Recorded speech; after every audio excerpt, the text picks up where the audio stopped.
बिस्मिल्लाहिर्रहमानिर्रहीम, अस्सलाम वालेकुम। मैं शाहिद सकलैन हूँ। आप मुझे मेरे यूट्यूब चैनल फेसबुक पेज पे देख रहे हैं। आज 29 जनवरी है, बुध का दिन है और बात करेंगे कराची, नॉर्थ कराची बैतुल अनम अपार्टमेंट में पेश आने वाले अफसोसनाक वाक़े के हवाले से। सारिम बच्चे का वाक़या मैं कवर कर रहा हूँ। बहुत सारे हमारे दोस्त इसके ऊपर वीडियोज़ कर रहे हैं। मेरी कोशिश है कि इसके ऊपर जो भी अपडेट्स आती हैं वो आपके साथ ज़रूर शेयर करूं। इस वाक़े को तकरीबन 1 माह होने के करीब है तकरीबन, और अब तक जो है वो नहीं पता चल सका कि इस बच्चे के साथ दरअसल क्या वाक़या पेश आया था। ये तो ज़रूर हो गया कि बच्चे की लाश जो है वो पानी के टैंक से मिल गई। 7 के करीब अफराद अब भी पुलिस के ज़ेर हिरासत हैं। ना तो फोरेंसिक रिपोर्ट आ रही है और ना ही DNA रिपोर्ट का कुछ पता चल चुका है। जो पिछली वीडियो मैंने की थी उसके बाद 3-4 डेवलपमेंट्स हुई हैं। मैंने वीडियो नहीं की थी काफ़ी दिनों से। आज वो सारी डेवलपमेंट्स आपके साथ शेयर करूंगा। सबसे पहले तो मुअल्लिम, एक जो मदरसे का मौलवी है, उदी बैतुल अनम अपार्टमेंट्स में मदरसा था जिसके ऊपर लोगों ने भी शक का इजहार किया हुआ है। वहाँ के जो रिहायशी हैं, उस मौलवी के कमरे से पुलिस को क्या कुछ मिला है ये सुन के आप भी हैरान होंगे, और उसके मोबाइल फ़ोन से, कि एक बंदा जो कुरान की तालीम देता है, जिसके पास बच्चे आप कुरान पढ़ने के लिए भेजते हैं, वो क्या कुछ कर रहा था। ये चीज़ें आपके साथ शेयर करेंगे। दूसरा जो है, DNA रिपोर्ट वगैरह क्यों नहीं आ रही, इसकी एक बहुत बड़ी वजह सामने आई है और ये पुलिस के तफ्तीशी ज़राए ने जो है वो शेयर की है, वो आपके साथ शेयर करूंगा। और साथ खुदा न खास्ता कहीं ऐसा तो नहीं है कि इस बच्चे के कातिलों का कभी पता ही ना चल सके। मैं बिल्कुल यही बात कर रहा हूँ। ज़ाहिर है हकीकत जो होती है उसको बयान ज़रूर करना चाहिए। शायद वो थोड़ी सी तल्ख हो, शायद वो थोड़ी सी, ज़ाहिर है बहुत सारे लोगों को अच्छी ना लगे ये बात, लेकिन ये मैं कुछ हक़ाइक़ की बुनियाद पे ये बात कर रहा हूँ। वो हक़ाइक़ आगे चल के आपको बता देता हूँ, और ये मैं नहीं कह रहा, ये पुलिस के आला अफसरान बता रहे हैं कि ये हक़ाइक़ हैं, और वो हक़ाइक़ मैं आपके सामने रखूँगा। बहरहाल जी, जैसे मैं आपको पहले अर्ज़ कर चुका हूँ, ये वाक़या कोई ढका छुपा नहीं है। तमाम लोग इससे वाकिफ़ हैं, जो कराची के रहने वाले हैं, जो हमारी वीडियोज़ देखते हैं, उनको इल्म है कि ये अफसोसनाक वाक़या पेश आया था। 7 साल का बच्चा था, मदरसे पढ़ने गया, भाई वापस आ गया, ये वापस नहीं आया, और फिर उसके बाद तलाश शुरू हुई, नहीं मिला, और फिर उसके बाद पानी के टैंक से इसकी लाश मिली, गेंद मिली, इसके दस्ताने मिले, सारी चीज़ें मिल गई। 12 हम आपको बता चुके हैं। अब क्या हुआ है? अब ये हुआ है जी कि जो हुकाम हैं उनके हवाले से जो चीज़ सामने आई है, सबसे पहले आपको बता देता हूँ कि जी जो मदरसे का मौलवी है उसके कमरे से और उसके मोबाइल से क्या मिला है। पुलिस ने जब उसके कमरे के ऊपर छापा मारा, उसके चीज़ों की तलाश शुरू की, तो हैरानकुन तौर पर उसके कमरे से कुछ अद्वियात मिली हैं, और उन अद्वियात में से वो अद्वियात भी हैं जो मर्दाना ताकत की होती हैं। मतलब इससे ज़्यादा मैं मज़ीद एक्सप्लेन नहीं करता। वो इसके कमरे से मिली हैं।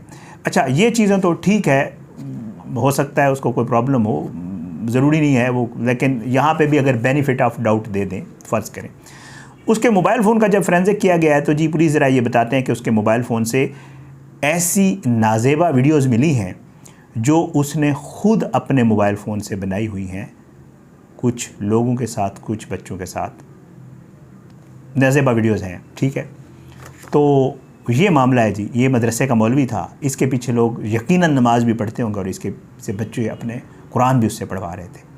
ये मामलात हैं। अब बंदा अगर इनके हवाले से बात करे तो फिर लोग पीछे पड़ जाते हैं कि पता नहीं तो मौलवी बुरे लग देने, और भी तो बहुत कुछ हो रहा है इधर उधर।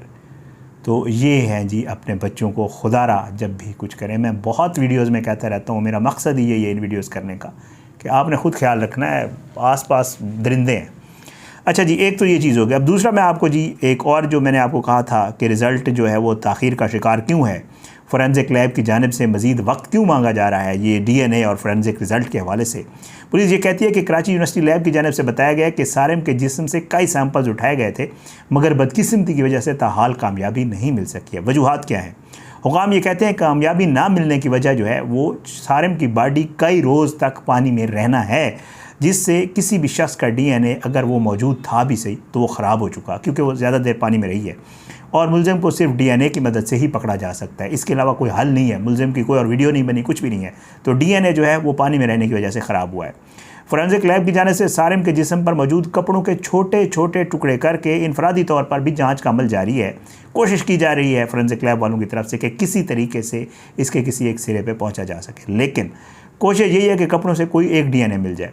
पुलिस की जानिब से जो इंकशाफात और किए गए हैं वो मैं आपके सामने रख चुका हूँ। नन्हे सारिम के कातिल पकड़े ना जाने की एक अहम वजह यह भी है कि DNA मैचिंग में मुश्किलात का सामना हो रहा है। अच्छा जी, DNA ख़राब हो गया था, ये मैं आपको बता चुका हूँ, और DNA मैच भी नहीं हो रहा। अब पुलिस क्या कर रही है? तफ्तीशी हुकाम ये बता रहे हैं कि जी DNA बेहतर करने के लिए खसूसी माहिरीन की खिदमात लेने पर पुलिस गौर कर रही है। फ़िलहाल लीनी है, अभी गौर कर रही है और पुलिस ये कह रही है कि शायद कुछ खसूसी माहिरीन से इन चीज़ों को चेक करवाया जाए। हुकाम ने बताया है कि DNA के अलावा, क्योंकि अब DNA वाला मामला थोड़ा सा मसाइल का शिकार हो गया है, तो कहते हैं टेक्निकल शवाहिद पर भी काम हमने तेज़ कर दिया है ताकि मुलजिम का पता लगाया जा सके। अभी तक मुलजिम कंफर्म पुलिस को नहीं हो रहा, जैसे मैं आपको पहले बता चुका हूँ। पुलिस ये कहती है कि ह्यूमन इंटेलिजेंस समेत दीगर तरीक़ों से भी हम कोशिश कर रहे हैं। अच्छा, और ये बात जो है SSP सेंट्रल जो हैं वो आपको पता है कुछ 1-2 दिन पहले जो है वो गए थे सारम के घर और वहाँ पे जाके इनके वालिदैन से भी मुलाकात की है और उसके अलावा जय वकुआ का एक दफ़ा फिर भी दौरा किया है SSP सेंट्रल ने और उन्होंने केस की पेशरफ्त से जो है वो आगाह किया है इनकी फैमिली को और फिर उधर इन्होंने ये कहा है, जो वालिदैन से जो मुझे पता चला है वो ये है कि वालिदैन को इन्होंने कहा है कि हमें कुछ अहम शवाहिद मिल गए हैं और जल्द मुलजिम को जो है वो हम गिरफ़्तार करके करार वाकई सज़ा दिलवाएंगे। मुलजिम इन्होंने हिरासत में रखे हुए हैं, जो कंफर्म होगा उसको रख लेंगे और बाकी को छोड़ देंगे। मैं आपको पहले बता चुका हूँ कि जी 9 मुलजिम इन्होंने पकड़े थे, 2 ऐसे थे जिनको इन्होंने छोड़ दिया था, 7 मुलजमान जो है वो इनके पास हैं। काफ़ी सारे लोगों के इन्होंने इन्वेस्टिगेट करके बयानात लिए हैं। सारेम के छोटे भाई से भी पूछगुछ की है, वहाँ पे जो मौजूद लड़के थे, जो अपार्टमेंट्स के लड़के हैं उनका, फिर जो खाली अपार्टमेंट्स थे उनको चेक सब बाद में किया इन्होंने। बच्चे की बॉडी भी बाद आपको पता है 10-11 दिन बाद मिली थी। तो ये सारी सूरत हाल है जिसमें से 5-6 दिन उस दरिंदे ने इस बच्चे को अपने पास रखा है, मैं आपको वीडियोज़ में बता चुका हूँ। सारेम जो है उसके हवाले से बताया जा रहा है कि बड़े ब्रेक थ्रू के लिए पुलिस को कीमियाई तज्ज़िया की रिपोर्ट का इंतज़ार है और मरहलावार वो कहते हैं तमाम शवाहिद हमने इकट्ठे कर लिए हैं। तफ्तीश में जो पेशरफ्त है वो फ़ोरेंसिक और कीमियाई तज्ज़िया और DNA रिपोर्ट के बाद ही होगी। ये बड़ा अफसोसनाक वाक़या था जी। इसकी 3 डेवलपमेंट्स आई थी। मेरी कोशिश होती है कि टू द पॉइंट जो भी डेवलपमेंट्स आएँ वो आपके साथ शेयर तभी करता हूँ जब इसके ऊपर कोई ना कोई बात होती है। इसके जो वालिदैन हैं बच्चे के, उन्होंने एक धरना भी, एक एहतजाज भी किया था, रोड ब्लॉक किया था और एक दफ़ा उनके घर कुछ पॉलिटिकल लीडर्स आए थे MQM के, तो उन्होंने उनके सामने भी एहतजाज किया था और उन्होंने कहा था हमारा बच्चा चला गया और आप यहाँ सियासत करने आए, मैं आपको बता चुका हूँ। तो ये बड़ा अफसोसनाक वाक़या है जी, लेकिन ज़ाहिर है कोशिश तो कर रही है पुलिस। जिस वक्त ये वाक़या हुआ, जिस वक्त बच्चा गायब हुआ, अपार्टमेंट की बिजली नहीं थी, कोई CCTV नहीं मिली। जब लाश मिली तब भी अपार्टमेंट्स की बिजली नहीं थी, उसकी भी कोई CCTV फुटेज कुछ भी नहीं है। तो इसलिए ये केस जो है एक मुअम्मा ज़रूर बना हुआ है और मुश्किल केस बना हुआ है पुलिस के लिए। वैसे तो किसी बंदे पे इल्ज़ाम लगा नहीं सकते, मौलवी के मोबाइल से नाजेबा वीडियोज़ मिलना अलग से एक केस है, ज़ाहिर है। अब वो किन की वीडियोज़ हैं अभी तक मुझे इसकी तफसील नहीं मिली है। मौलवी की अपनी कोई नाजेबा वीडियोज़ बनी हुई हैं या किसी के साथ बनी हुई हैं, किसी बच्चे के साथ हैं, ये भी अल्लाह ताला बेहतर जानता है। नाजेबा वीडियोज़ का मुझे पता चला है कि उसके मोबाइल में थी और वो अपनी थी, उसने खुद बनाई हुई थी। खुद बनाता बंदा तब है जब खुद मोबाइल यूज़ कर रहा हो, ठीक है। तो इसका मतलब है ऐसी वीडियोज़ तो थी। ये तो एक जुर्म उसका मौलवी का हो गया जो अपार्टमेंट्स में दीन की तालीम दे रहा था।